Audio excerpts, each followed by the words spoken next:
that you are vibrational beings? Sort of. When you walk into a room, do you know you observe it vibrationally?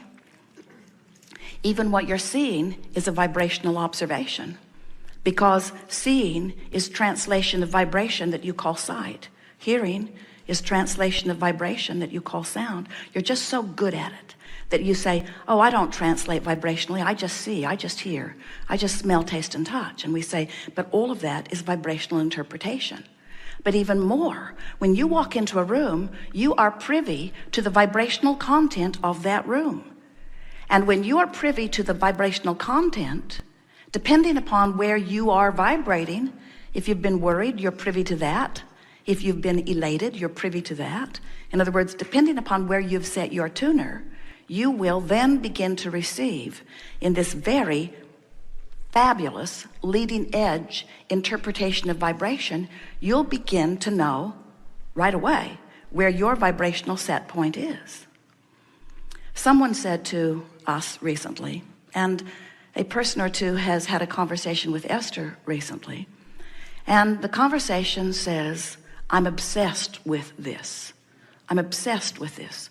I'm obsessed with this problem in my life, or I'm obsessed with this activity that I enjoy. I'm obsessed with it. Now think about what that means. Obsessed just means you thought about it, which activated the vibration of it. And as you thought about it longer, you activated the vibration of it longer. And it doesn't take much of that before law of attraction kicks in. Really, 17 seconds of steady attention to something gets the ball rolling. And by the time you've done another 17 and another 17 and another 17, and you reach the very short period of time of 68 seconds, law of attraction is kicked in. You've got an activated vibration, and evidence of that vibration will begin to show up. Now, if you do this on purpose, you will teach yourself how well you're doing at holding a thought without distracting yourself from it, and you will show yourself how responsive law of attraction is to that thought. So what do you think about finding a thought that you know would be helpful to you and turning it into an obsession? Why let the things that just show themselves to you, why let CNN make it your obsession? Why let the forum that you're tuning into make it your obsession? Why does somebody else get to choose what you're interested in? Here's the thing that we want you to know. When you walk into a room, you are vibrationally observing, and you only have access to what is active in your vibration. Now, sometimes that's hard to hear because you think, as physical beings and as really good observers you have deciphered your time-space reality in a more clear, consistent manner than ever before. You have more tools to do it. But in the process of observing your environment, most of you are not aware that in the process of observing the current environment, you are creating the future environment. So if you could choose from the current environment the parts you like the best and become sort of obsessed with those positive aspects, your personal future environment would begin to turn in the direction of things more the way you want them to be.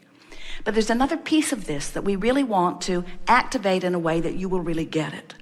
You think when you walk into a room that you have access visually or auditorily or comprehensively to whatever's going on in there, and that just isn't true. You only have access to what's going on in there that you are a vibrational match to. Have you ever misplaced something, couldn't find it anywhere, and then found it right under your nose? Because when you have the attitude it's lost, when you have the belief that it's lost, when you beat the drum, I cannot find it, when you start that search, have you ever looked for something for more than 68 seconds? Of course you have. Every day. Your keys or something. In other words, there are all kinds of things that you have the attitude, I can't find it, where is it, it's lost, or I don't have enough, or whatever. So when you think about something that you've been looking for that you can't find, and then it shows up and you're sure that someone snuck in and put it there, you had it, didn't you? You had it, you were holding it away from me. And then when I gave up, you put it there where I could find it. And we're just wanting you to point out to yourself in a real life experience that when you have decided something, when you have come to a place of expectation, that's a chronic vibrational patterning, maybe temporary, but it's active and it's strong right here and now. And you literally cannot sometimes see things that are right under your nose because, and here's the word we want you to remember, you don't have vibrational access to something that is different than the vibration you're offering. You just don't. Even something as simple as seeing with your own eyes. Esther looked for a gold pen for weeks and weeks and weeks and weeks. Talk about a chronic obsession. She turned the house upside down, went in and out of every closet, every pocket, every purse, every place that it could possibly be, and pronounced to Jerry, it is really, really gone. And then a month later, looking for something else, she found it. And it was in a bag she had been through several times.